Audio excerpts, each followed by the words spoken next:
It although marks a landmark when you leave this place, but it also signals a landmark that from your journey forward. It's a day of celebration, it's a day of happiness, it's a day of joy. But at the same time, this is a day when you also have this feeling of leaving integral part of your life behind. Your teachers, your well-wisher, your friends. But that's what life is about. This is what the universal life is about. Your parents, your well-wisher, everybody is proud of your achievement, and I heartily congratulate you. I'm going to just share a few random thoughts with you on this day. I don't want to bore you with the higher education problems all over the world, particularly in this country. So, it is often said and believed, and there is much written about, that the higher education indices in any country is a sign of development for that country. So, there's something called gross enrollment ratios. So, the countries that are very highly advanced, Western countries, have very high GERs, as they're called. And your living standards, your social behaviors, your law and order situation seem to reflect higher GR as the GER grows. So this point is not debated anymore. India still has a GER in mid-20s. It hovers around 23, 24 in comparison to, let's say, Scandinavian country, which would touch about 90, or highly developed country would be 80, 85. Those of you who are not familiar with GER, it simply means those of us who are gone to school in the age group of 18 to 23, in the age group of, is it just because I'm very tall? Can students hear me? Yeah? So what I was saying is the age of 18 to 23, if you can go beyond school, and that number. So that number still is 23, 24 in this country. That includes all the distance education. Therefore, the point that the Vice Chancellor made, that you are among the really highly privileged class, is very astute. And not only you are part of that 23 GER, you are pretty much at the top of the heap of that 24%. So you are extremely privileged to have received education in one of the finest institutions in the country. I believe that no privilege comes without responsibility, and therefore responsibility of many things that education should bring. At the top of that would be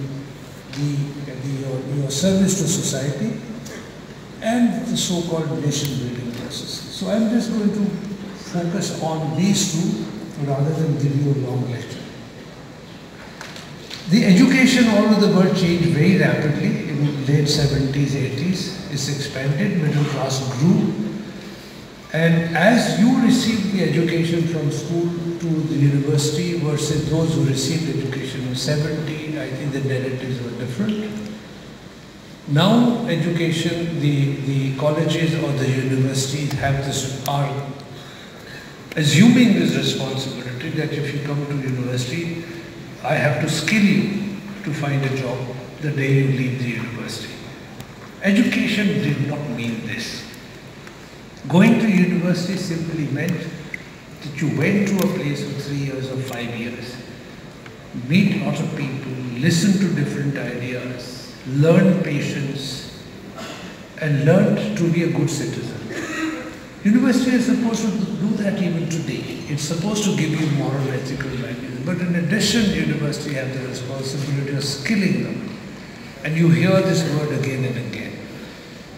So these narratives are not going to change. Your responsibility would be that not to forget that your education is to find a job for yourself, look after yourself, look after your family, look after your parents, look after your teacher, but go beyond that. And that's what education is about. I think Vice Chancellor touched upon this. Your responsibility would be what you can do for the society. You read anyone, those who wrote well, Martin Luther King, Swami Vivekananda, you read Mahatma Gandhi, read anyone, Maulana Abul Kalam, whoever you will read.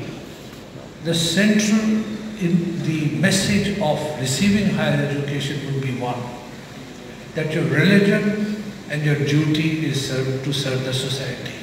In fact, if you look at the readings of Newman and Humboldt, who set up universities in Germany, it was a stated motto that those who come to be educated in universities' job is to look after the society. The word is to serve the society.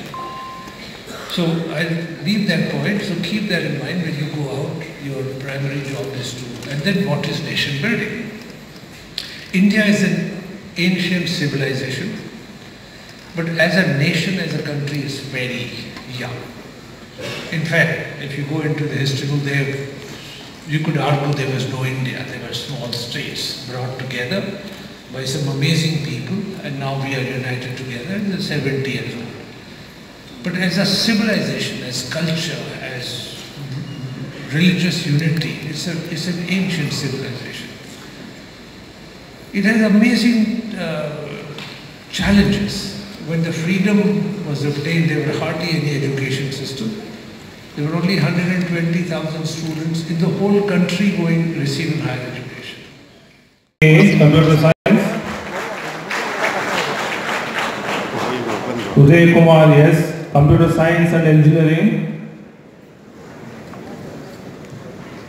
Veeralakshmi P, computer science and engineering.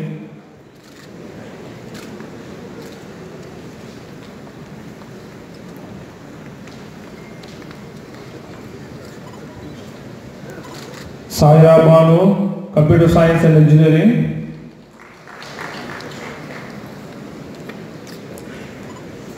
Gnanasegaran P, information technology.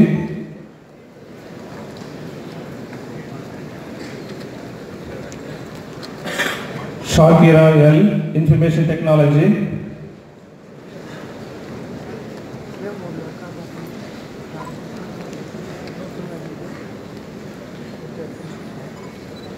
Uma Nandini D, information technology.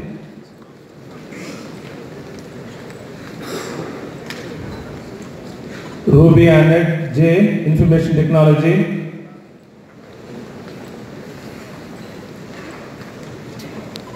Divya A, mathematics.